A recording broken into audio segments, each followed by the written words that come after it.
Salut, salut, de retour encore une fois, en fait ça va être tous les jours, hein, autant qu'on soit au courant, pour vous parler de mangas. Et aujourd'hui j'avais envie de vous parler du quotidien d'Estelle. Oui, c'est complètement raccord puisque c'est un manga qui s'appelle Dresseuse de monstres. Crao, crao. Non, c'est moi le monstre. Toi tu dresses le monstre. Tu t'arranges pour que je bouffe pas les gens en fait.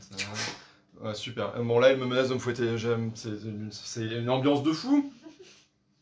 Pareil qu'il va y avoir des enfants et des divorces. Jour 29 du confinement. Jour 29. Donc voilà, Dresseuse de monstres, c'est sorti chez Komiku, c'est de Mujirushi Shimazaki. Pour une fois, il y a un nom compliqué d'auteur. C'est une série très courte, puisque c'est une série en 2 tomes, seulement 2. Et c'est l'histoire, dans un futur proche, des monstres, des kaiju ont débarqué un peu partout dans le monde, y compris au Japon. Ils ont assez rapidement bousillé des gros morceaux de ces pays. Jusqu'au moment où on s'est rendu compte que la voix, et en particulier les chants de certaines jeunes filles, étaient susceptibles de les apaiser.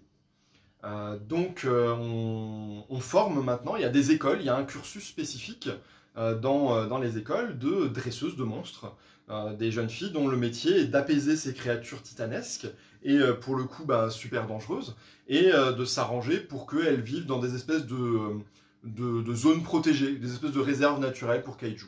Et on suit les aventures d'une jeune fille qui décide en fait, et qui s'appelle Hidaka, Ion Hidaka, qui décide en fait de rejoindre ce club de dresseuse de monstres, alors que les monstres la terrifient. Ça c'est mon réveil qui est en train de sonner, c'est trop la classe.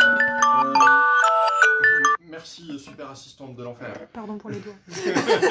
Voilà, donc désolé pour les doigts. Elle décide de suivre un cursus de dressage de monstres et elle rentre dans un lycée qui dispose de cette option.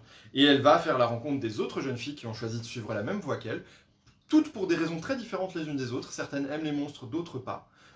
Certaines le font dans l'espoir d'une espèce de cohabitation, d'autres dans l'espoir de trouver un moyen de se débarrasser de ces kaiju.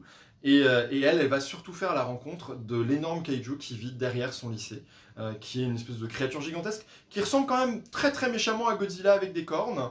Et elle va essayer de comprendre, parce qu'en fait on ne sait toujours pas d'où viennent ces créatures, et elle va essayer d'en apprendre plus, comprendre qui sont ces bêtes étranges, qu'est-ce qu'elles veulent, qu'est-ce qu'elles recherchent, pourquoi est-ce qu'elles sont là, est-ce qu'il y a une raison, hein, parce qu'après tout, si ça se trouve, elles sont juste apparues parce que, pas de bol. Voilà, donc c'est Dresseuse de monstres, c'est une très très jolie histoire, pleine de douceur, c'est très très mignon, c'est en 2 tomes, donc c'est une série très courte et c'est chez Komiku. Voilà, sinon, ça y est, on est en week-end, on va pouvoir rester à la maison et rien faire.